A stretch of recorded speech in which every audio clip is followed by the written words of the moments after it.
नोए ज़िया के साथ प्रोफेसर ज़िया। पॉलिटिकल साइंस में कंपैरेटिव स्टडी के लिहाज से ट्रेडिशनल अप्रोच के रद्द अमल के तौर पर जो अप्रोच हमें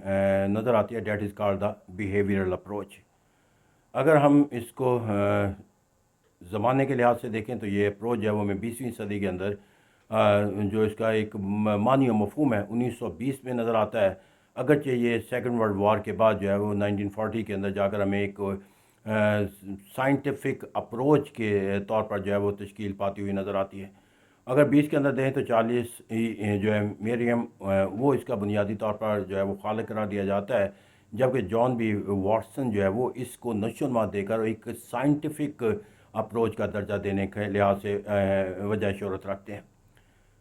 अगर हम देखें तो मैंने कहा कि बुनियादी तौर पर यह तस्वर जो अगरचे 20 में शुरू हो गया था, लेकिन जो एस्टैब्लिश कॉन्सेप्ट है as a behaviour approach study of the comparative study in political science, वो हमें पोस्ट वर्ल्ड वॉर 2 के बाद नज़र आता है। अब यहाँ पर जो इसको अगर हम डिफ़ाइन करना चाहें कि what is the behaviour approach या how we can define the behaviour approach, तो इसको हमें कुछ अगर किसी के मानी और मफहूम को वजाहत करना चाहे तो ये कहा जा सकता है कि date is the approach that emphasizes on the systematic study of the human behavior। अब यहाँ पर आप अंडरलाइन करते चले जाएँ कि जो फर्स्ट जो प्रिंसिपल हमें इसके अंदर नज़र आता है, the systematic study of the human behaviour and action in politics rather focusing on the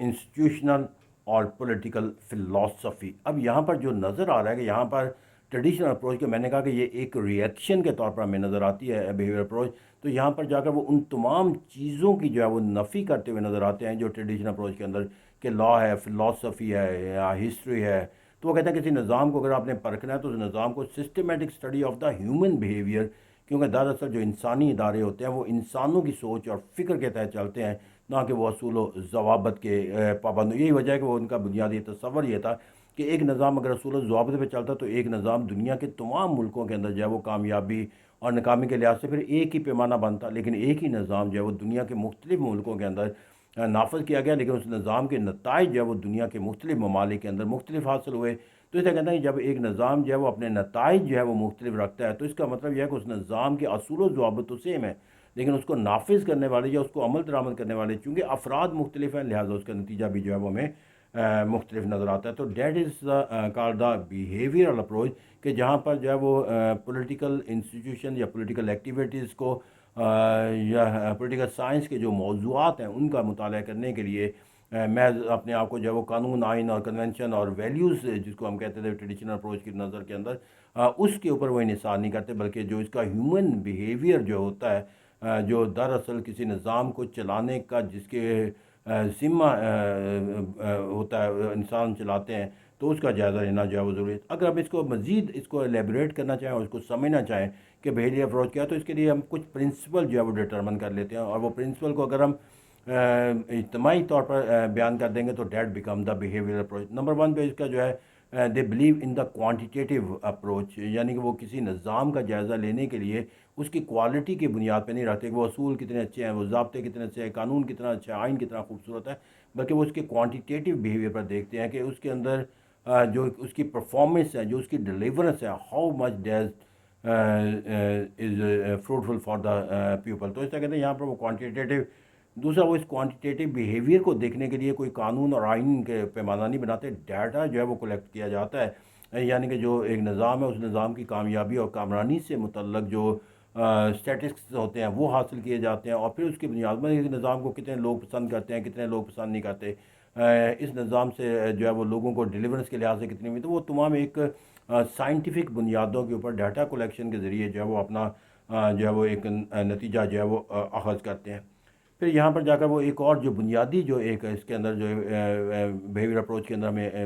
वसअत नज़र आती है ट्रेडिशनल अप्रोच के मुकाबले में, वो ये है कि इंट्रा डिसिप्लिनरी जो इंसाइट है वो भी इसको यकीनी बनाते हैं, यानी कि वो पॉलिटिकल साइंस के मुताले के लिए महज जो है वो पॉलिटिकल साइंस के साथ अपना जो है वो रिश्ता नहीं मुंसलिक करते, बल्कि वो पॉलिटिकल साइंस का मुताला करने के लिए, पॉलिटिकल साइंस के मौज़ूआत को समझने के लिए जितने भी दीगर आलूम हैं, चाहे वो इकनॉमिक्स है, चाहे वो साइकोलॉजी है, चाहे वो सोशियोलॉजी है, चाहे वो हिस्ट्री है, चाहे वो फ़िलासफ़ी है, मगर वो तमाम جو انٹرا ڈسپلنری جس کو ہم ریلیشن کہتے ہیں، یہی وجہ کہا جاتا ہے کہ آج کے دور میں پولیٹیکل سائنس جو ہے اگرچہ ایک سیپریٹ ڈسپلن ہے، لیکن اس سیپریٹ ڈسپلن کو سمجھنے کے لیے ہمیں دیگر ڈسپلن سے جو ہے وہ مدد لینا ضروری ہے۔ انٹرنیشنل ریلیشن ہے، انٹرنیشنل افیئرز ہے، انٹرنیشنل پالیٹکس ہے، ہسٹری ہے، تو یہ تمام جو کہا جاتا ہے کہ جس طرح جسم کے تمام عضو ایک دوسرے سے منسلک ہے، اور کسی ایک جسم کے عضو کو سمجھنے کے لیے باقی تمام عضو کے ساتھ اس کا تعلق جو ہے وہ جاننا ضروری ہوتا ہے۔ اسی طرح کہا جاتا ہے کہ آج کے دور میں بیہیویئر اپروچ کے اندر کہ کسی بھی نظام کو سمجھنے کے لیے جہاں آپ کو لوگوں کے بیہیویئر کو سائنٹیفک بنیادوں پہ پرکھنا ہوتا ہے، کسی نظام کی افادیت کو پرکھنے کے لحاظ سے، وہاں پر اس نظام سے متعلق سمجھنے کے لیے جو آپ کو دیگر سبجیکٹ جس کی معاونت آپ کو درکار ہوتی ہے، آپ اس کو بھی حاصل کرنے کی جو ہے وہ کوشش کر سکتے ہو۔ جیسا کہ اگر میں اس کو ڈیفائن کرنا چاہوں تو سمپلی جو ہم اس کو ڈیفائن کر سکتے ہیں کہ behaviour approach is primarily based on the analysis or the judgment of the pupil regarding any particular institution or particular system of government or particular constitution of any countries اور وہاں پر جا کر they built up their analysis on the quantitative principle, it means by collecting the data, and similarly they believe not only to have the analysis of the human behavior, but they are always ready to have the assistance from the other discipline to ensure to have the better analysis in the political science میں۔ مثال کے طور پر اگر ہم یہ کہتے ہیں کہ آج کے دور میں انسان جو طرز فکر و عمل اختیار کرتا ہے وہ اس کے اندر جو ہے وہ معاشی حالات و واقعات اور بین الاقوامی حالات و واقعات بہت اثر انداز ہوتے ہیں۔ تو اسے کہتے ہیں کہ جب وہ کسی نظام کو پرکھنے کے لیے جو ہے وہ یہ